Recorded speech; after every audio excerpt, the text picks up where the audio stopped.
حضرت ابو ہریرہ رضی اللہ تعالی عنہ سے روایت ہے کہ حضور نبی اکرم صلی اللہ علیہ وآلہ وسلم نے فرمایا، ایک دوسرے سے حسد نہ کرو اور ایک دوسرے کو دھوکہ نہ دو، اور ایک دوسرے سے بغض نہ رکھو، اور ایک دوسرے سے رخ نہ موڑو، اور تم میں سے کوئی شخص دوسرے کے سودے پر اپنا سودا نہ کرے۔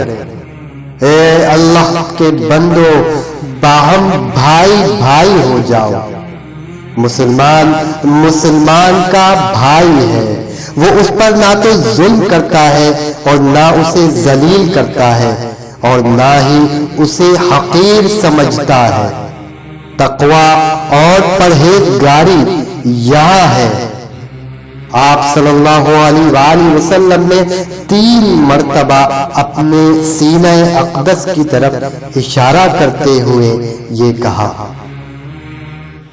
کسی مسلمان کے لیے اتنی برائی کافی ہے کہ وہ اپنے کسی مسلمان بھائی کو حقیر سمجھے۔